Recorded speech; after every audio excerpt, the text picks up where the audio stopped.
Long ago, in the mist-covered hills of Bamak, there lived a young boy named Ikenna. His eyes sparkled with the brightness of the stars, and his laughter carried like the morning breeze through the palm groves.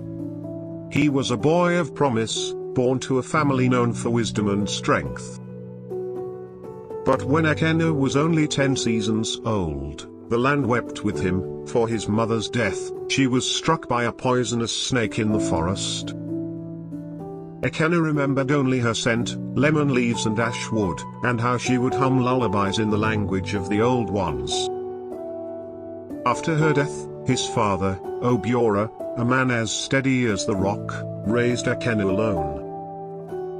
Obiora was not a man of many words, but he carried deep rivers in his silence. He taught Ikenna to hunt, to farm, to respect the gods and the land.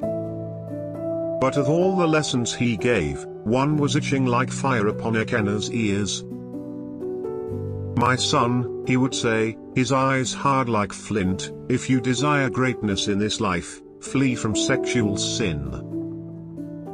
It is the one river that looks clean but hides the python beneath. Many young men, stronger than you, wiser than you, have drunk from it and drowned."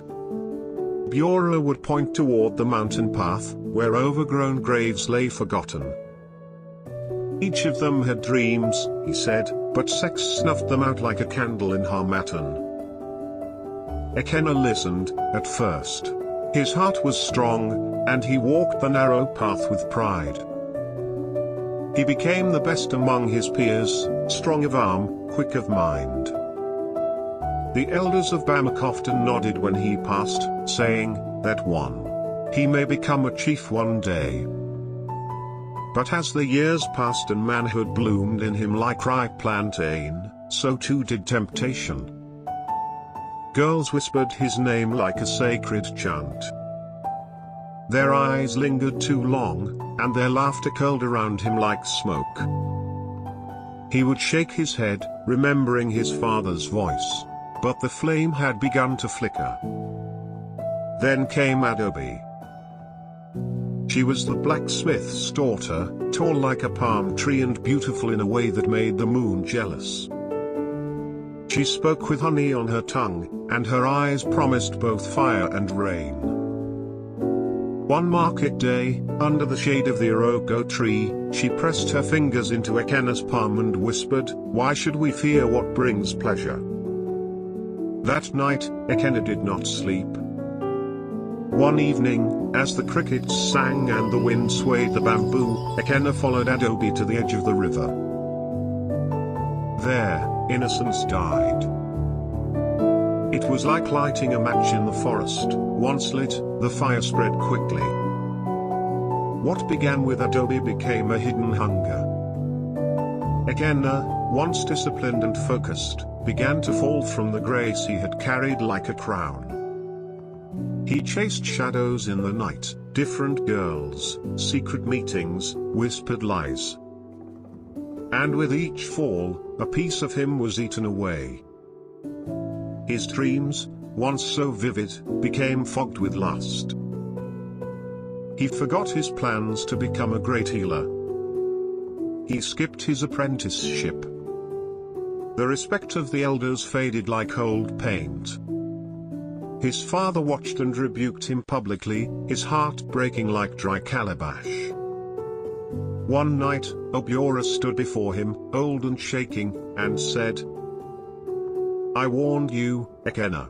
The fruit you eat today is sweet, but its seed will grow thorns." But Ikenna only laughed, intoxicated by his secret life. Years passed. Adobe married another man. The other girls moved on.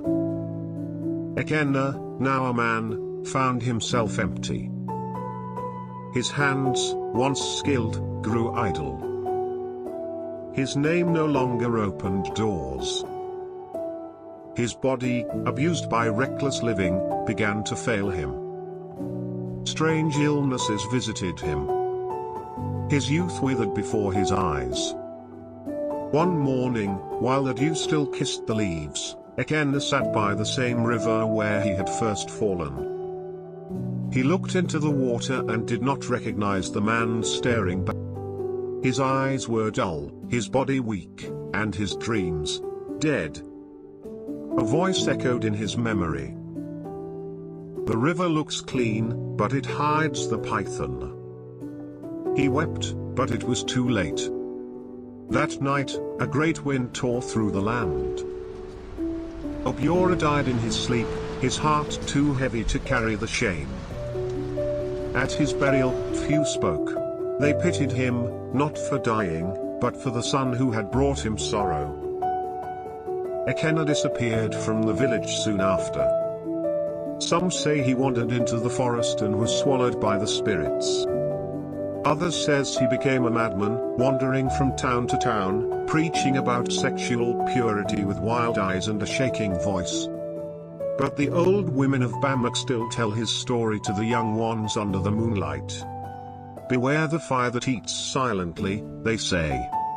Lust is the sweetest fruit that rots the fastest. Remember Ikenna, who traded greatness for pleasure, and was devoured.